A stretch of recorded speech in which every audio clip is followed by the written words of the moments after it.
So he can't be talking about creating states in Nigeria for the fun of it. No. But realistically, only one state is needed in Nigeria.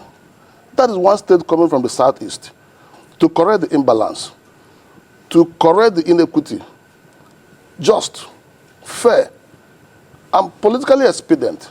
It's only one state that is needed. We don't need more than one state at this point in time.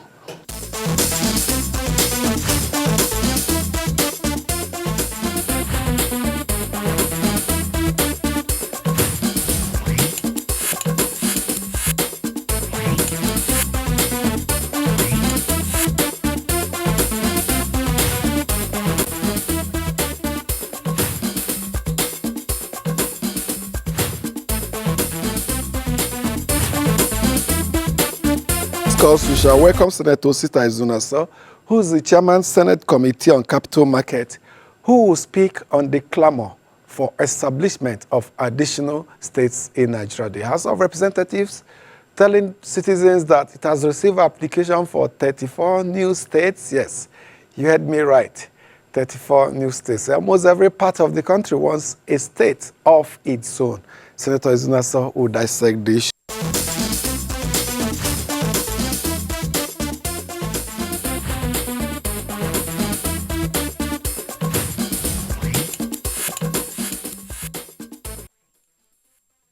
Thank you so much for staying with us. My guest is Osita Izunaso, Chairman, Senate Committee on Capital Markets. Thank you so much for joining us today. Thank you very much, Amaechi. I'm glad to be here.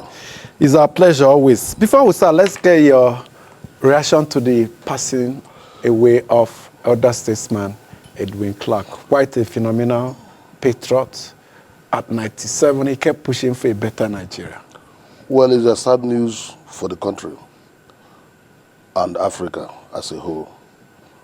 But Edward Clark was somebody who stood for this country, somebody who believed in the country. Even at a younger age, he participated actively in the political structuring of this country until today. So we can only ask God Almighty to accept his soul. I remember I was at his book launch sometime last year, and you can see that the man, until he died, was still very sound. He recalls all the stories that happened while he was in his 30s till date. So Nigerians who have lost a rare gem, one of the remaining titans of this country. We can only ask God Almighty to accept his soul. Thank you. And we can only say amen to that. Amen, of course. And not too long ago, Aya Adebanjo, another great patriot, pastor, also passed. We are losing them at their... Well, they have also admitted that they had the departure line, but they had one thing in common, fighting for a better Nigeria. But let's get to our main issue for the day, state creation. 36 states and counting, including the federal capital. People, some interest for an additional state. Of course, there are legal provisions for that. So as long as it exists, the clamor will always be there. Don't you think so? Yes, of course, because there's we have legal provision in Section 8 of 1999 Constitution as amended on how states will be created. But we'll come to that later. So the clamor for 31 additional states, to me, is wishful thinking. Nobody should be talking about creating additional 31 states in the country as of today. Unless we're creating the states for the fun of it. Unless we're creating it for some people who want to be governors and senators and name them. If not, our economy cannot sustain creating additional 31 states. Let us even take a place like United States, for example. Alaska, which is the largest state in America, has a land mass twice of Nigeria. Alaska has a land mass of 1,700,000 and something square kilometers. Nigeria will only have about 923,000 square kilometers. But Alaska is less state. But many of these areas are uninhabited. Yeah, but because of the extreme cold. No, but it's less state. Okay, let us even go to California, which is taken to be the fifth largest economy in the world, with about 3.9 trillion GDP, dollars GDP. And the fifth economy in the world is still a state in America. So you can't be talking about creating states in Nigeria for the fun of it. No. But realistically, only one state is needed in Nigeria. That is one state coming from the southeast to correct the imbalance, to correct the inequity, just, fair, and politically expedient. It's only one state that is needed. We don't need more than one state at this point in time. And the reason for creation of the additional state is already what I said, to correct the existing imbalance. What was the imbalance? The imbalance is that all the zones of the federation have 6 states. Even Northwest have 7, but Southeast is having only 5 states. By this, we are losing a lot of revenue coming from federation accounts to the state. By this, we are losing a lot of political actors. Other zones in the country have 18 senators. Northwest have 21 senators. Southeast 15 senators. House of Reps, the same thing. So we're losing a lot. And in terms of even the other amenities, other things accruing to the zone, you know, whether we like it or not, since 1993, this issue of zonal arrangement started. And it has come to stay. That's propagated by late Alex Ekwem. Yes, so it has come to stay. So if it has come to stay, today we have development commissions in all the zones of the federation. So it has come to stay. So if it has come to stay, equity must be done by making sure that all the zones have equality of state. That's what we should be talking about. Not clamoring for 31 additional states. How have you been pushing for this injustice to be remedied for the Southeast in the National Assembly? If you recall, in 2014, under President Bola Jonathan, at the Constitutional Conference Commission, this Clamour came topmost in the agenda. Much as that conference recommended 18 additional states, 3 per zone, it also went further to recommend an additional state for the Southeast. That's 4 in all. That's 4 from the Southeast, while the other ones will be 3 in number, making it 19. Those were their recommendations. And they even said in their recommendation that even if the other 18 should not be created, that the one state for Southeast should be created. So I think that is what we should be talking about now. Right now, we have gone full scale for this creation of one state from the Southeast. We have put it in the Senate, we have put it in the House of Representatives, and we're pushing, and we're making a case. For what kind of responses are you getting? Well, we're getting some genuine responses, and we're getting some political responses as well. Let's start from the political responses. No, political responses is that maybe you approach your colleague to give you support for this one state in South. They say, okay, even my people also need state. He knows that what he's talking is not realistic, but for the optics, that I'm agitating for state for my people, that might even earn him another re-election. So that's why I say for political reasons, but realistically. So much of these agitations have political undertones to make it seem to the constituents that they are active. Of course, virtually 99% of them have political undertone. It's just for your people to see that you are working, that you are agitating for them to have a state. You know that what they are talking is not realistic, but you are saying it for the optics. So that is why I am saying that what we need right now is only one state. We don't need more than one state. Is it achievable? Now let's go into the constitutional requirement, because I know that for other areas of the constitution, most areas, except 1 or 2 to be amended, is 2/3 majority at the National Assembly and the state assemblies, as it were, states of the federation. But for state creation, it's 4/5, making it almost practically impossible. Well, apart from that, we also have to amend Section 9 of 1999 Constitution before we can achieve state creation in Section 8. Because Section 9 makes it almost impossible for states to be created. Even that Section 8 is very ambiguous, because Section 8, sub 1A, says that a request will be supported by 2/3 of National Assembly members, State Assembly members, and local government chairman members, 2/3. Then that is a request. It goes further in Section 8.1 sub 2 to say that thereafter a referendum will be conducted. A referendum will be conducted by simple majority of the states of the federation, supported by simple majority of the houses of across the entire country. Yeah, so to vote whether that state should be created or not. Even that section 8, 8 sub 1(2), sub 1(b) did not even define who conducts the referendum. It said referendum will be conducted. How? What about the presumption? Is amorphous. That is INEC. No. As the body that conducts the election. No, but it is not clear. It's not clear. So there has to be amendment. Yeah, there has to be amendment to section 8.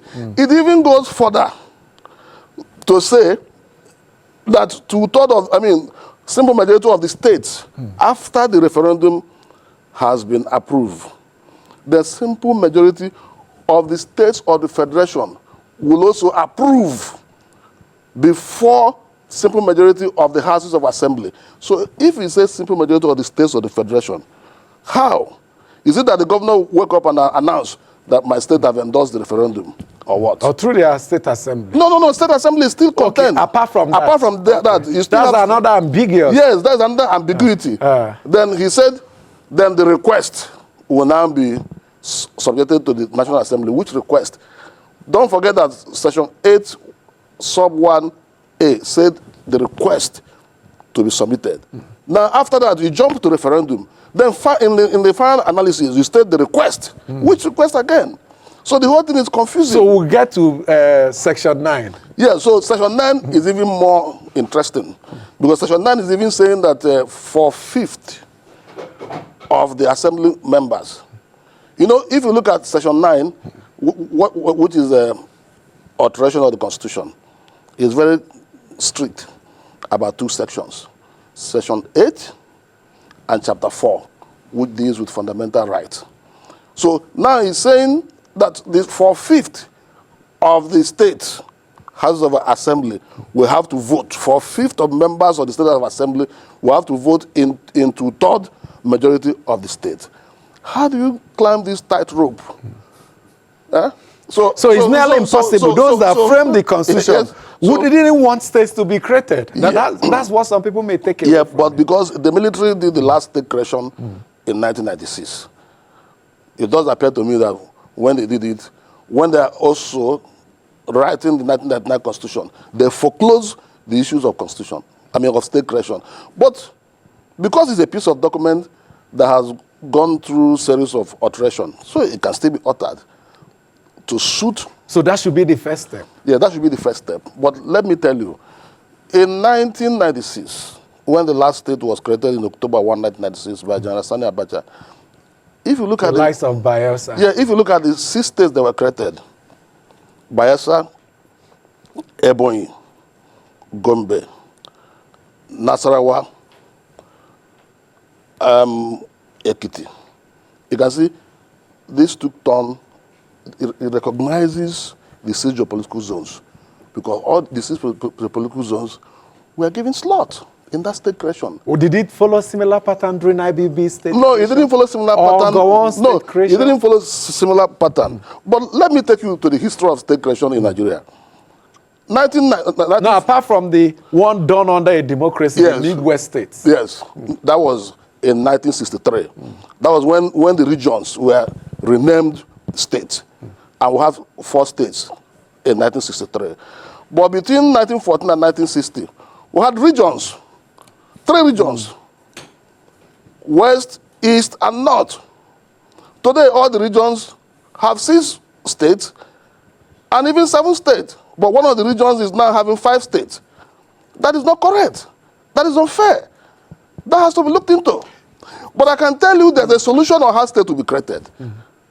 The solution is that the president should convoke a National Council of State meeting. And in the National Council of State meeting, he will raise the issue of the imbalance in geopolitical state arrangement to say that Southeast should be given 1 state. Now, if that is approved by Council of State, then all the issue of alterations in the Constitution will be done expeditiously, because I know the type of democracy. So you have to get the buy-in of the president. Yeah, that is why we are saying that President Tinubu has to make himself a hero. And I know him. Are you reaching out to him? Yes, of course we are reaching out to him. Of course we are. There is nobody better standing now to give us this state, if not President Bola Ahmed Tinubu, because he's a go-getter. He knows that this has to be done during his time. Anybody that does this have already cured all the problems of this country. Are there political gains for him to do so? Of course. Because he's a president that may face re-election. A lot of political gains. If he does that, he can be rest assured that the Southeast states will vote for him. And you know there's something the Southeast has that other states do not have. Spread across the country. There is no place, go to Damaturu, go to Funtua, go to anywhere, apart from the indigenous population. The next highest population are the Igbos. So don't underrate that strength.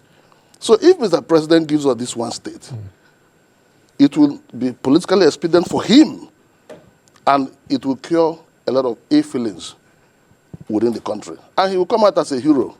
It depends on how the rest of the country would key into that. I'm telling you. I don't need to explain to you how complex our country is. No, it's not as complex as you think.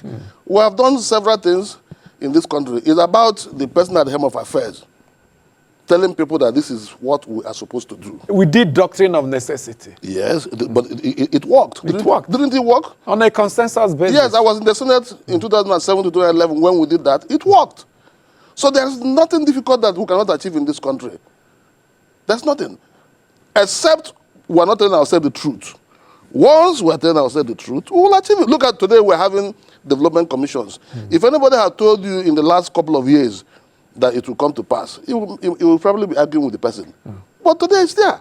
And a huge sum of money has been voted for those commissions by Mr. President, which is a welcome. And the North Central just got their own. Yes, which is a welcome development. But South is saying, give us our specific development commission, apart from NDDT. No, we have already approved it. We have already for the South Side? Yeah, for the South Side. Okay. That has already been... Is awaiting the assent? Yeah, is awaiting the assent of the President. Because the NDDC cannot rob them off a South Side Development Commission. Because NDDC, you also have Southwest there. You also have Southeast there. So it's a different arrangement. Although, by the time we have the South-South Commission assented to, I will be coming with an amendment in the bill establishing the NDDC to remove the word Niger Delta. Do we go back to Padec? Yes, oil producing state. Oil minerals producing. Oil mineral producing state. That will be the right and proper name by the time everything is because if Komani oil field in Gombe, Bauchi area starts producing, they should be part of NDDC. Yeah, and they shouldn't be called NDDC because it's not Niger Delta. So it should be called oil producing. So I'm coming with that amendment to amend the name. I'm not talking about amending the structure. How soon are we going to see this? No, immediately the South-South Development Commission is assented to by Mr. President. Yeah, I will put in my amendment. Let's go on a break. When we come back, we'll take a look at that recourse to Regional Development Commission. Some people are saying perhaps it's the first step towards institutionalizing and bringing into our statutes, including the Constitution, the geopolitical goal structure. Do stay with us. Thank you so much for staying with us. I'm still with Senator Osita Izunaso, Chairman Senate Committee on Capital Market, and we are considering Clamour for state creation in Nigeria, additional state creation. Before we went on break, we were talking about that Alex Ekwueme zonal structure that is yet to find its way into our constitution, but the political parties have adopted it. So should we pursue state creation as a way of achieving the equity and balance, or recourse to regional arrangements geopolitically? Well, no matter how you look at it, it is still the same thing. Regional arrangements since 1993 have come to stay. Because today, we are talking about political balancing. Even in elective positions, even in distribution of political positions, we say give to Northwest, give to Northeast, give to Southwest, give to Southeast. So which means we have accepted that.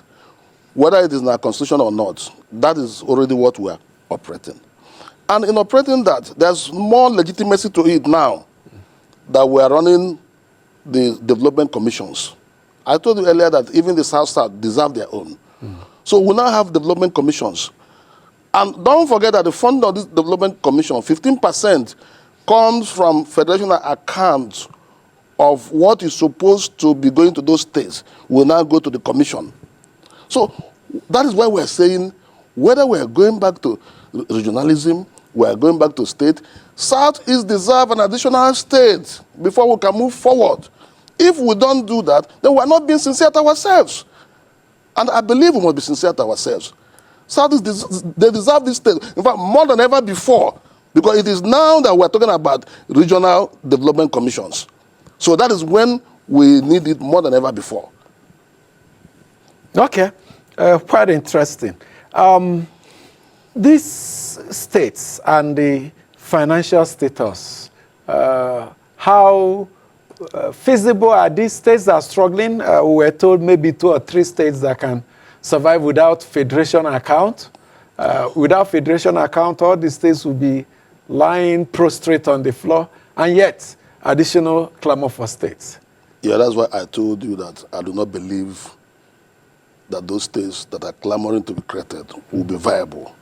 They will not be viable, economically and otherwise. Some of the states are struggling to pay the 70,000 minimum wage, and even labor is threatening to go on strike in March. Why? Because the states cannot pay. So you can't be talking about state creation for the fun of it. No. But we're saying conclude it by making sure that all the states have equality, all the zones have equality of states. When that is done, then we'll put a final full stop to state creation.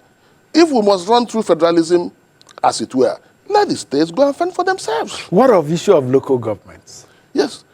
Autonomy of local governments. Yes. Yes. That the Nigeria is struggling to implement a judgment of the Supreme Court, giving financial autonomy, money to be paid straight into their coffers. Part of the condition the CBN gave was that give us your 2-year audited account, and many of them are unable to do so. You see, the issue of local government is another thorny issue in this country. Let us look at that Supreme Court judgment. Supreme Court judgment was very explicit. But some people have found lacunas in the Supreme Court judgment, making it impossible for them to abide by all the areas that Supreme Court ruled on. But thank God that the 10th Assembly is desirous in amending the Constitution to strengthen the autonomy of local government. So once we do that in the next 1 year, I think all these things... What are you hoping to do exactly? No, we're hoping to guarantee the autonomy of local governments, simplicity, put it in black and white. And anything that will go... You are remove the state's local government joint account from the Constitution? Yes, of course, we're going to do that. We're going to look at Section 7 of 1999 Constitution as regards to local government and make it watertight.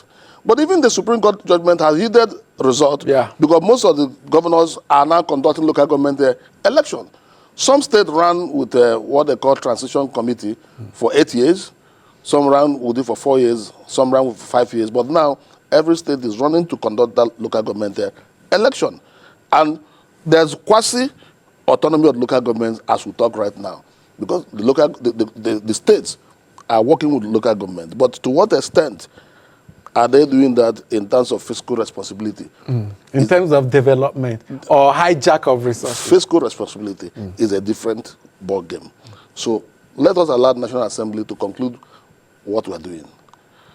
By the next exercise, I don't think that this issue of local government will be an issue again. We would have sorted it out using the constitutional amendment to strengthen the local government autonomy. You know, in those days, when they had two-party system in this country, in the days of NRC and SDP. The aborted republic. Yes, and you know that if even people ran as independent candidates before then, local government were so strong.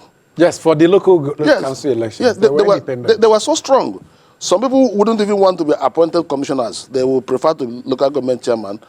And you have the councillors, you have the supervisory councillors, you have the legislative arm of local government. You have a budget. Yes, with a speaker. I mean, the leader of the House of, the leader of the legislative arm of local government. You even have deputy leader. You have minority leader. So they are running the same structure you see at the state level with their supervisory council that looks like commissioners. Yes, look like the state local government executive council. So by that time, you don't have to go to your state capital if you're a politician. You deal with it with your local government structure And you're okay, because they were awarding contracts. But all those things are no longer there. But with what we're doing right now in National Assembly, we'll return back to that in the next exercise. That means the issue of the real structure of the Nigerian Federation, the question is still begging for answer. Yes. Yeah, the real structure is that we still have those 3 tiers of government. We have it. But it's just that one tier has become so weak, extremely weak, as if it's no longer a tier of government. And one also too strong, the federal government. Even the state is equally very strong. The state is quite strong. The federal government is strong. The state is very strong as well. It is local government that is not strong again. So we want to strengthen it and make it look as strong as the state. And it is possible. Yeah, quite possible. Indeed. We'll soon be sharing your comments on our X handle. I can see a few here very soon. We'll be doing that. But talking about the moves to amend the Constitution, are you a member of the Senate Committee on Constitutional? Of course, I'm a member of the Senate Committee on Constitutional. So I'm looking at the time frame now that you have. Would it accommodate the issue of state creation, the lengthy process you mentioned? If it's to sail through, the process should have started long ago for the creation of state. No, for the creation of state, within the ambit of National Assembly, is what I told you. But I gave you another option. I said Mr. President can convoke National Council of State and make it a one item. The shortcut yes. bypassing the Constitution? No, it won't bypass the Constitution. Make it a one item agenda in their meeting. Thereafter, an executive bill will be sent to the National Assembly. For constitutional amendment. Yeah, for constitutional amendment that will contain the new state being proposed to correct the imbalance in the Southeast. That is all. That is the surest way to go about it. And we're working. So even if you allow National Assembly to deal with it, we're dealing with it, but we are saying that it could be shorter if Mr. President takes it up as a challenge. And I know he will do that. I know he will do that. I don't You're have of that the in my same mind. party? Yes, of course. And we're talking to him. I know he will do that. I don't think there's any problem with him doing that. It is politically expedient. It is economically expedient. It is even for the entire corporate unity of this country. Now, another issue, and I know you're quite familiar with it. If there's a decision the Southeast should get additional states, don't be surprised there'll be 15 applications. No, I don't think so. Is there a common ground now? No, there's even a common ground. I know at some point there's this talks of a TT state where all the states will make contributions. Forget about whatever that is being peddled. Let us look at it this way. In 1976, Anambra and Imo were created. 1976. Out of the East Central State. You now have Anambra and Imo. In 1991, Enugu was created from Anambra State. Abia was created from Imo State. Then in 1996, Ebonyi was created from part of Enugu and part of Abia. So if there's going to be a state creation now, it has to be something within Imo and Abia that has not been touched. Because Enugu, but Abia has contributed to Ebonyi. That's what I'm telling you. That's original Imo. Imo gave birth to Abia. Then the same Abia gave birth to Ebonyi. Anambra gave birth to Enugu. Enugu gave birth to Ebonyi. Part of Enugu, part of Abia. So the original Anambra and Imo have not been touched. That is why today in Imo you have 27 local governments. In Anambra you have 21 local governments. In Ebonyi, which is a grandson of Imo and Abia, you have 13 local governments, Enugu 17, Abia 17. So it is that original 27 local governments of Imo and Anambra, that's where the state should come from. So that is why we are talking about Anim State. Anim State is Anim, A-N-I-M, Anambra Imo, that's Anim State. We are part of Imo and part of Anambra will come together. You know why I raised it? If I get the other senators from the other states, they will come with a beautiful idea. No, there is no beautiful proposal. There's no argument that will be better than what I've told you now. It's clear. But again, give us the task. We'll go home and give you one state. And the state is Anim State, comprising of the 12 local governments of my senatorial zone. Can you imagine that I have 12 local governments that I'm representing? How? The 12 local governments is already a state. Bayelsa has 8 local governments. What about Gombe? What about other states? What about even Ebonyi? Ebonyi has 13 local governments. I have 12 I'm representing. It's a state. Already is a state. And there is nothing... Some will say Senator Osita Izunaso wants to be governor. No, that is not the issue. That is not the issue. Somebody must be governor, but that's not the issue. The issue is that let us do the right thing. Let's do the right thing. So how can you have a senatorial zone that have 12 local governments? So Anambra is 21 local governments. So that's what we're saying. Part of Anambra and part of Imo will come together in what is known as Anim State. And that gives us the new state from Southeast. And this state is viable. It has oil. It has everything you can think of. It's viable. It has universities already, teaching hospital. It's viable, very viable. All of them. Yes. There's this claim that no, it's not about they cannot, viability has become they cannot claim, a common denominator. They cannot claim. Even as I've told you now, I'm sure I have convinced you that that is the right way to go. That's the right way to go. I have the burden of carrying 12 local governments on my shoulder. There's this Asaba State. No, not Asaba. Are you talking about Anioma? Sorry, Anioma State from Delta. You know, Delta State is in the south, but yes. Delta is part of Ohanese and all that. Yes. So there's also some clamor from that end. Even Rivers is part of Ohanese? Yes. Part of Rivers? Yes, absolutely. Yes. You see, the clamor for Anioma State, I'm not saying it's not a good idea. I can't say that.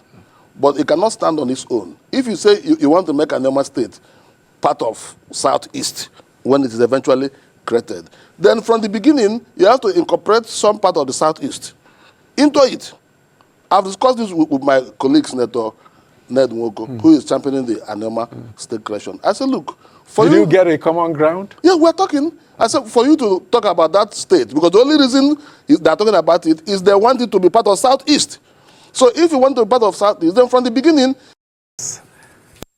Every legislative cycle, the National Assembly, through its Constitution Review Committee, attempts to amend some constitutional provisions considered obsolete or insert new provisions into the document in line with modern trends. While some of these amendments scale through, there are others that do not. It is worthy of note that since the inception of the Fourth Republic, there are proposals that have never gotten the nod of both the national and state assemblies. Some of this legislation include the creation of additional states and local governments. These legislation are very contentious and controversial, with the quest for dominance and political structure control among the 6 geopolitical zones playing out in each of these attempts. Against these odds, lawmakers keep pushing bills for state and local government creation, all in a bid to satisfy the yearnings of various ethnic nationalities in their constituencies. The Deputy Speaker of Nigeria's House of Representatives, Benjamin Kalu, who chairs the Constitution Review Committee in the Green Chamber, announced on Thursday that 31 proposals have been received for the creation of additional states across the 6 geopolitical zones of the country. Kalu, in a letter read to his colleagues at plenary, gave the names of the proposed states across the 6 geopolitical zones as follows. In the North Central Geopolitical Zone, there are provisions for the creation of 3 states in present-day Benue State, namely Benue Ala State, Apa Agba State, and Apa State. In Kogi State, the states proposed are Okun State, Okura State, and Confluence State. There is also a proposal for the creation of a 37 states to be called the Federal Capital Territory, Abuja. The proposed states for the Northeast geopolitical zones are Amana State from present-day Adamawa State, Katamgun State from present Bauchi State, Savannah State from Borno State, and Muri State from Taraba State. From the Northwest geopolitical zone, proposed states are New Kaduna State and Gurara State from present-day Kaduna State, Tiger State from Kano, Kainji State from Kebbi, and Gari State from Kano State. In the Southeast Geopolitical Zone, the proposed states are Etiti State, Adada State from present-day Enugu State, Urashi State, Olu State, as well as Aba State. From the South-South Geopolitical Zone, the proposed states are Ogoja State from present-day Cross River State, Warri State from Delta State, Bori State from River State, Obolo State from Rivers, and Akwa Ibom States. In the Southwest Geopolitical Zone, the proposed states are Toru Ebe State from Delta, Edo, and Ondo States, Ibadan State from present-day Oyo State, Lagun State from present-day Lagos State, Ijebu State from present-day Ogun State, Lagun State from present-day Lagos and Ogun State, as well as Oke-Ogun and Ifesha State from present-day Ogun, Oyo, and Osun States. Some economists and political watchers in the country have always questioned the rationale behind creating new states, while the existing ones are not self-sufficient. But as always, the final decision rests with the national and state assemblies, whose concurrence is essential in making these proposals law.